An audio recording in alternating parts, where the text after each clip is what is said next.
Hey everybody, happy Saturday afternoon. I thought I would get on here really quick um, because a lot of my friends have told me to watch the Netflix doc on Ted Bundy. So I did. I spent the last couple of nights in increments watching it and kind of wanted my perspective on his stars because he was a psycho. Very hard to express into words, and I don't see myself having a whole lot of time this weekend to get back on here. My daughter was in a science fair competition. She got third place yesterday from her middle school, but it was county-wide. So as a proud mom, she has made it. We don't know what she's won yet, but she's made it to the ceremonies tomorrow. So it could be first place, it could be second, or it could be third. I will keep everyone posted. Very exciting for my daughter. I'm very proud of her. Very cool. But Ted Bundy, those of you who haven't had the opportunity to watch the documentary, please do. It's really good. I don't usually make it a point to do the stars of serial killers. It's just not something I do. It's kind of negative and dark. But I thought I'd come on here and explain a little bit about Ted Bundy and his stars. And he was born on November 24th, 1946, and I posted the chart and the thumbnail. It's not the greatest of thumbnails, but it kind of gives you a perspective, and I'll put his chart on my website in the next few days. But he was a Sagittarius, but he was born in the constellation of Scorpio, so his first house does become Scorpio, and that is his personality. That Scorpio, or first house, is your soul's purpose. And Scorpio, I wrote some notes here, so bear with me. So Scorpio is obviously about power, it's about sex, and it's about control in some ways. But from looking at his chart, and if I can scroll down, bear with me, I had this up, and now I'm in the middle of selling stuff on Etsy and Craigslist, so all that mess is stuff I'm selling. He had some planets that were in very critical degrees, okay? And what I mean by critical degrees is it takes on a negative aspect in some ways. And those planets were Venus, the planet of love. Saturn was another planet that was in critical degrees. So it also ascendant in midheaven. But I don't have an exact birth time, so I don't pay attention to those two quite yet. But the ruler of his chart was Platonic, Pluto. He was a Platonic soul. I've always been taught that there are two kinds of Scorpios. There is the Scorpio that flies like an eagle, which is the Scorpio you want to be. Then there's the Scorpio that's like the lizard, an evil, darker side of things, and that's exactly what Ted Bundy was.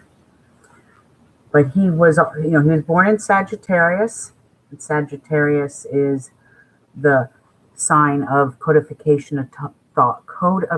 Codification of thought. Mercury's retrograde, and I can't talk today.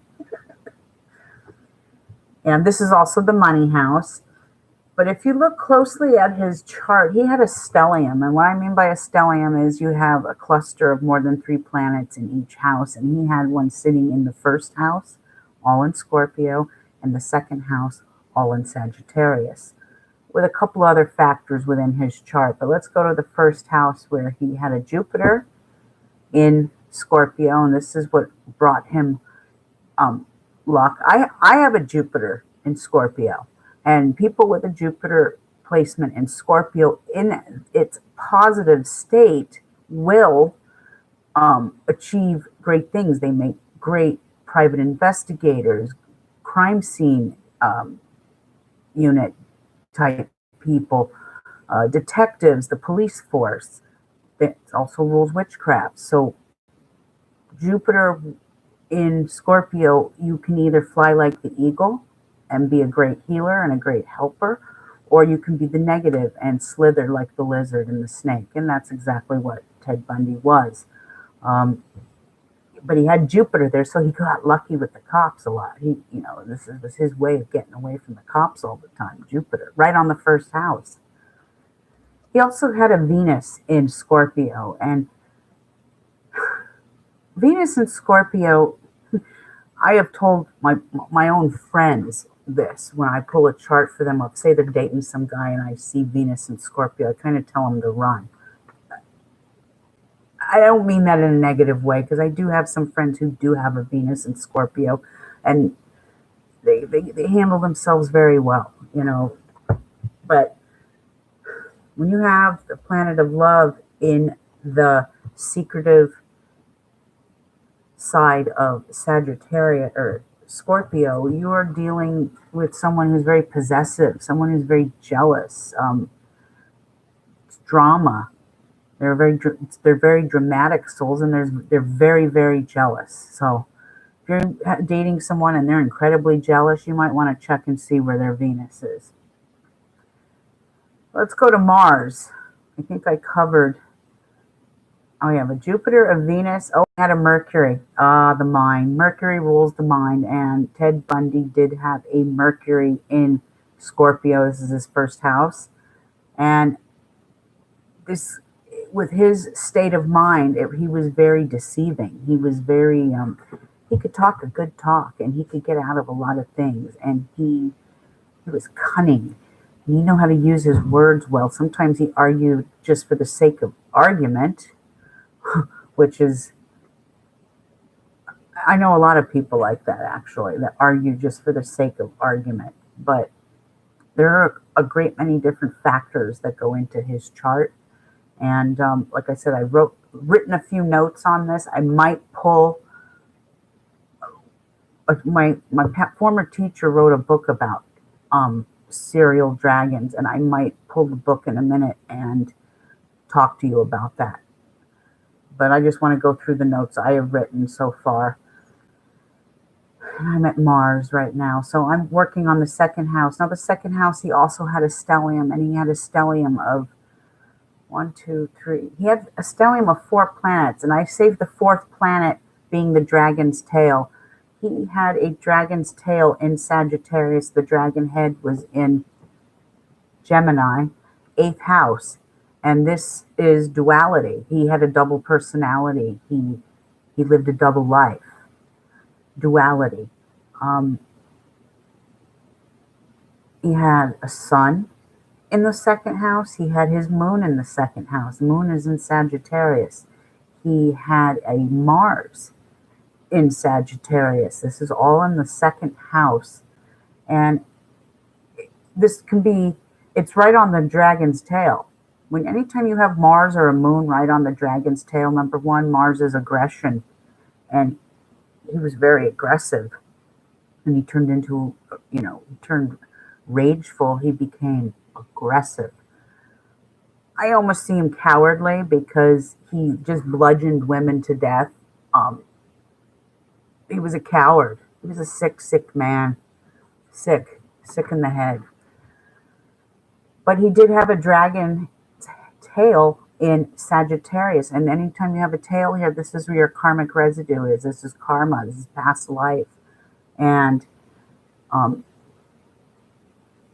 it was sitting, is it the 2nd? Yes, it was sitting on his 2nd house. And so the 2nd house is self-esteem.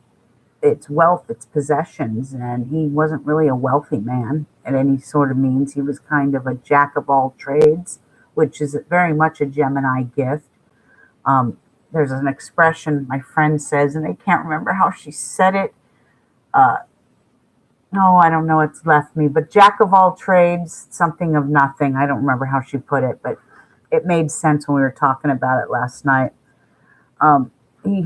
His religious upbringing kind of made him a little bit psychotic as well. But let's not forget, and it doesn't show this on my software, I have to go deeper into his chart to look, but he also had a hidden dragon, and the hidden dragon was in, let's see,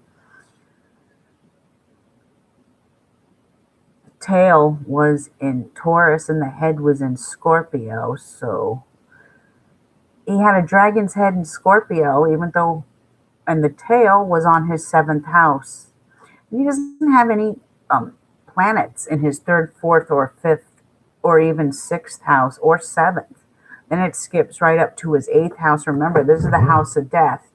I've always been taught if you want to know how someone's going to pass away, that would be the house you look at. He happened to have Uranus there. Uranus in Gemini, first of all, Uranus is sudden release of energy. It's erratic. It's explosive at some times, and that was right in Gemini. Dual personality. So 1 minute it's like Jekyll and Hyde. 1 minute he was this nice, talkative college guy, and then the next minute he turned into Dr. Jekyll and Mr. Hyde, and he turned into the psychopath killer that he was. He was predisposed by his stars to be who he was. Let's go on to his 10th house. He had Pluto and Saturn right there. Now, your 10th house is your career. It's your public standing. And when you have Pluto sitting right there, this is also in Leo. All right. Let me check my chart here.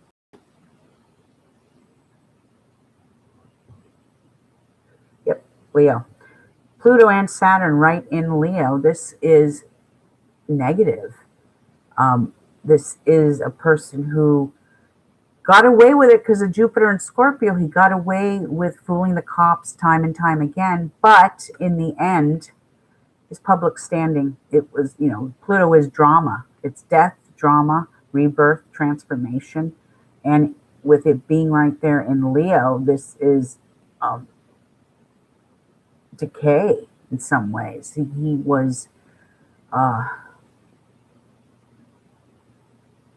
his own worst enemy. That's what he was. He also had Saturn there, and Saturn there, it's looking at his chart, that I believe was in detriment. So detriment means it's on its lowest level. It's vibrating at its lowest level. So he had that Leo in Saturn in detriment, meaning it was vibrating at its lowest frequency. And when you have that placement, number one, he wasn't good with career. He was a bit of a mental snob. He liked to date the high society women and be in high society circles. And I think he was, my understanding when I watched the documentary, he was a Republican and part of the GOP. And he was very conservative in a great many ways. But that is the stars and fate of Ted Bundy. I mean, there's not a whole lot I could say more about it. Go watch the documentary. There are certain placements you can pinpoint a killer. And I always tell my kids, I want to know who you're dating. Just give me a birthday. I want to run the stars on them, and I'll make my own assessment of who the hell you're dating. It's very interesting, Let me show you something. I had it in a stack over here. Okay, so I've showed you guys this book before, and I use this book quite a lot. And I actually had a new client come at me just this morning asking me where he could find more material on the method of astrology that I practice. And I said, well, there's not really too many of them. And I can lead you right to the source. The person who taught me this, he actually wrote a book, and I've talked about this book before. It is quite the masterpiece, and it is called Power of the Dragon. If any of you want more knowledge on the method of astrology that I practice, then you will have to go to the master who created this, which is Dr. Torrey. He wrote this book called Power of the Dragon, and I was thinking about this the other day when I was watching the documentary. I'm going to run his stars. And then I remembered, I think in that book, he had a chapter called Serial Dragons. And he does. And sure enough, Bundy was in there. It's been a while since I've read this book, so bear with me. Okay, so in this book, it has a thing on Ted Bundy. He goes through and explains a lot of things about him. So I'm going to just read a few things that have been highlighted from years past that I guess I must have highlighted. But like I said, he had a dragon's head in Gemini, so he had a dual personality. And this was the dragon's head. So he used this deceiving technique to his advantage in a great many ways. He was the snake charmer. He was the serpent of lies in a great many ways. Gemini in its negative state is the serpent of lies. You don't have to be a Gemini to have this trait. He wasn't a Gemini. He was a Sagittarian Scorpio cusp, as I call it. So, but he had that dragon's head in Gemini. So he takes on the duality of two. He also had Saturn. Talks about Saturn in his career in Leo, which is power. Everyone that loved and respected Ted because he had a nice personality. Dragon Gemini, the charmer. In Gemini, in its positive state, is a very charming, quick-witted individual who enjoys good conversation and can keep up a conversation with you. Very chatty Cathy, friendly. That's the positive. He also had, like I said, Pluto and Saturn in his 10th house, which is Leo. And, Leo rules children. He was very involved with suicide prevention crisis and things like that. He came off as a very good and respectable human being. Sometimes the devil hides in sheep's clothing. Let's see, what else here? The book is heavy. He went to law school. He didn't do it once, he did it twice, and things with Geminis happen in 2s, 4s, 6s. Our president's a good example. He doesn't just own one piece of property. He owns 2, 4, 6s. He hasn't been married just once. He's been married 2. He's been married 3. He's going to go to a 4th one eventually.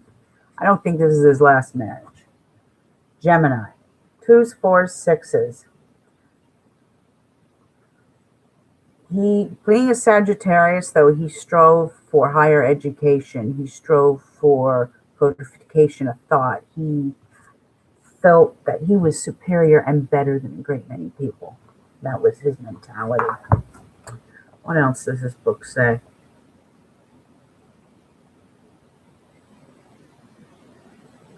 It says he was able to bend like a chameleon. And that's a trait of a Gemini dragon's head, positive or negative. Two-faced, double-faced. Let's see.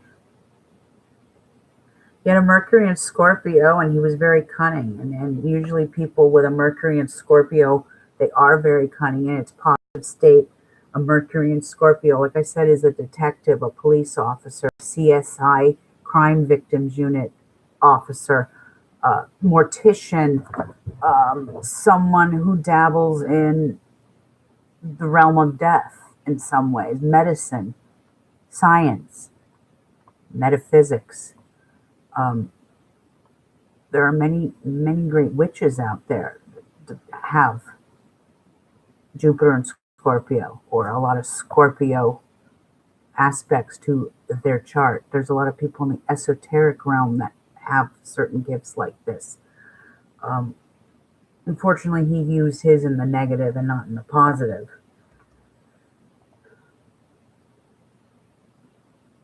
Like I say, he was a chameleon.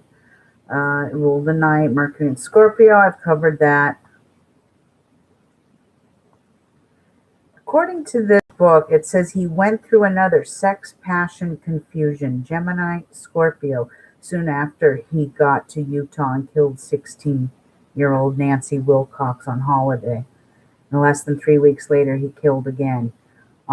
So I guess once he thought he could get away with it, he just kept doing it and doing it and doing it until it got out of hand. Now, here's something interesting. Like I said, he had an eighth house. Uranus is in the eighth house right along with his dragon's head. And let me just check his chart back up here. Okay, so he had Uranus on the dragon's head. According to this, you see that. That makes complete sense that he would be a horrible driver.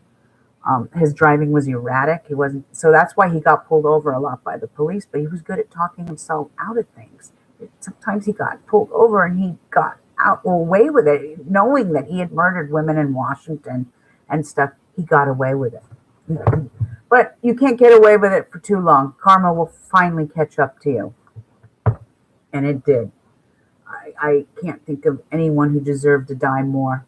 And I'm not a big fan of the death penalty or the death chamber, but he's one person that sure as hell deserved it. It says here that a dragon's head in Gemini produces burglars, and it also, on the negative in Mercury, it's also called like the Lord of Thieves, which is an interesting perspective. On its positive, it's the messenger of the gods, and you've heard me say that before. Not too much of a difference from what I've said, you know.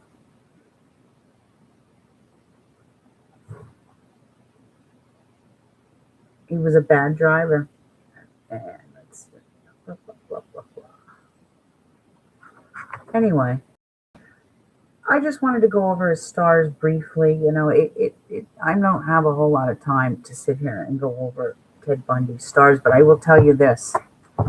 I'd much rather go over his stars than Michael Jackson's. I had to put a poll up on my site about the stars and fate of Michael Jackson, and even, you know, well, we know his fate, but, you know, because the past keeps coming back and stuff, and I would much rather do the stars of Ted Bundy than Michael Jackson, because I just don't think the world is ready to hear what and who he was. There's an illusion there. Very Pisces in nature, very Neptunian in nature, and it's very, you know,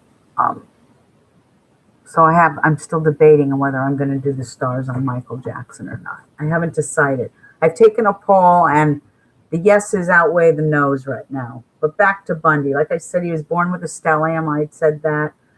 And Scorpio traditionally rules the eighth house of sex and death. His Mercury, the mind, his Venus, love, and his Jupiter, growth, were all in the incredibly passionate sign of Scorpio. And it can either be the eagle or the lizard. Born in November, Bundy is seen as the mighty Scorpio using his poisonous stinger. But a lot of this is his past life residue in his religious poisoning sign of Sagittarius. He had a lot of subconscious past life residue. So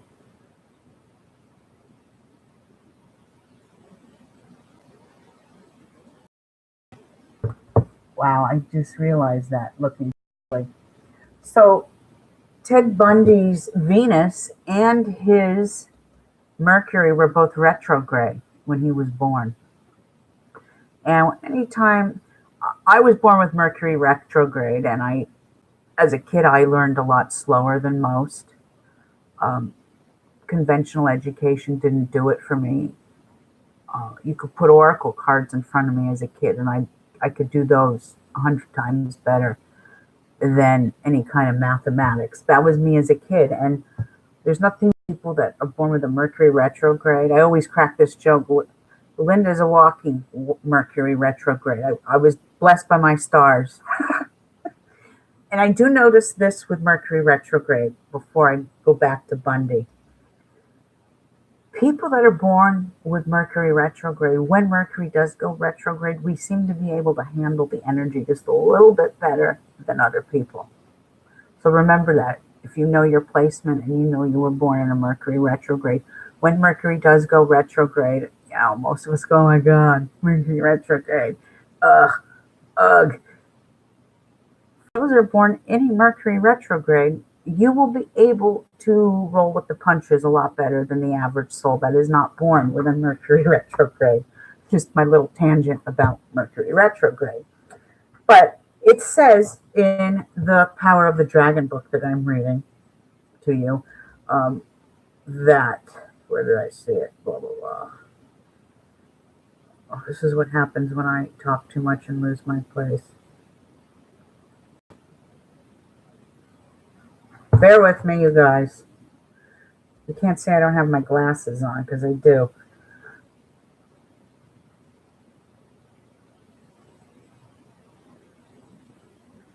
Where did I see that? Because Mercury was in the first house. Okay. Involving life.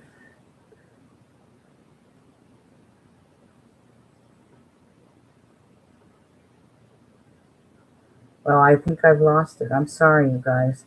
I want to sit here and read word for word from here, but with him having a stellium in Sagittarius, it does say that he had dominant sexual urges from his stellium in Scorpio, and with his dual nature, he was incredibly adaptable and he could escape the police for a long time.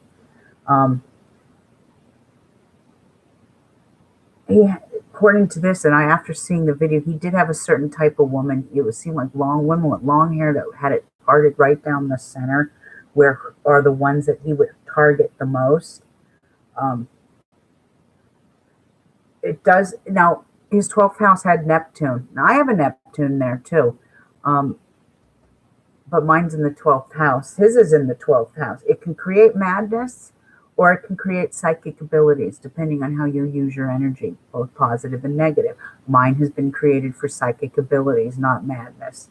Even though sometimes my kids think I've gone completely mental. I have not, I assure you.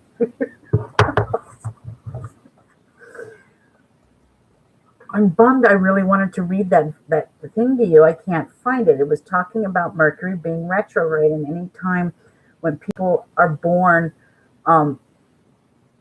with Mercury in retrograde, house, it was Mercury's mind is Venus is Jupiter, blah, blah, blah, blah, blah, blah.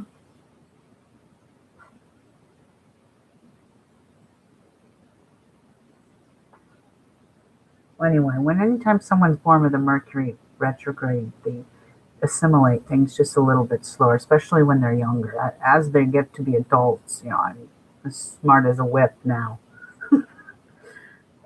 But I do know my limitations when Mercury is in retrograde. And clearly, Ted Bundy did not. Ted Bundy did not know his stars. If someone would have sat down when Ted Bundy was a kid and explained his stars to him in his chart, he could have been saved. And I honestly say this from working with special needs kids. Not that I work with kids that have a profile of a serial killer. Of course, I don't know. I don't sit there and read the charts of every child I'm working. It balanced him. It centered him. It grounded him. And for that brief moment in time that he was inside the grid for 20, 30, 40 minutes, he was a different child. So what I'm trying to say is there are these young souls that are, diagnosed with all these different issues. Some of them can be treated like just a different perspective and just a different method of education and concept, such as the esoteric realm, chakra healing, energy healing, crystal therapy. And after that day, he and I became thick as thieves. We were like buddies, and he calmed himself down. He didn't lash out at me and hit me like he used to. He kind of became calm and grounded. And I remember the day he left to go to a different school, I had given him a little thing of obsidian. And I told him, this is a little stone. His mom was cool with it. Take the stone, keep it with you, and it'll ground you. It'll keep you centered. So these young children especially are very open to esoteric method. Perhaps if Ted Bundy had been steered in a better direction, he wouldn't have been the horrific murderer and killer that he was. But when you're raised in a household with a lot of religion and a lot of religious poisoning and him having such a weak UCI, this is what you get. This is the product you get. And with him having his Mercury retrograde when he was born in Scorpio, he's assimilating information at a little slower level as a kid. And I don't think mainstream education was his stronghold. He would have been introduced to the realm of metaphysics, astrology, crystals. He might have been a different soul, but he is the soul he is. And his stars are pretty evil, I will say. I don't even think back then, there's just some that you look at them and you go, oh my God, I don't think there's any hope for you. Well, that was Ted Bundy. But that's pretty much it on Ted Bundy. He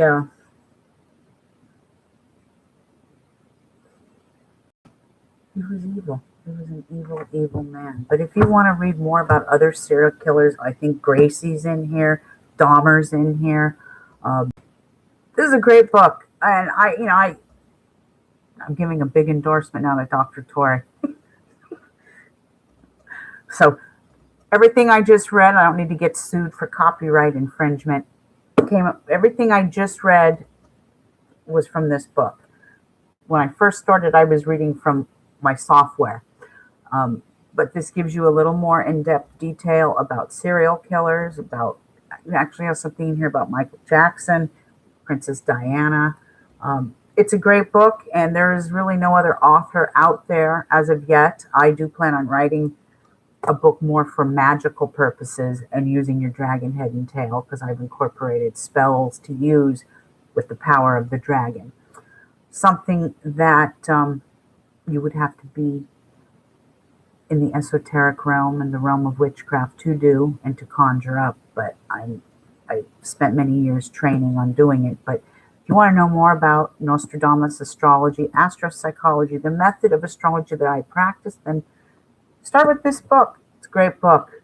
I have done my public service announcement for the day. Anyway, I've been on here for about a half an hour. I want everyone to have a great weekend. I will keep everyone posted on what happens with my daughter, my little science major, and I will try and catch you guys on the flip side. Hopefully I can get back on here next weekend or sometime midweek. I know the world is in crisis right now. We're in, I call it a moonic phase. So sudden loss of life, beginning and endings of life are taking place. And you see what happened in Christchurch. The energies of astrology and astropsychology are very, very freaking real. So learn how to read the stars and you will learn how to save your own life. Until we meet again, blessings and have a great Saturday night. Ciao.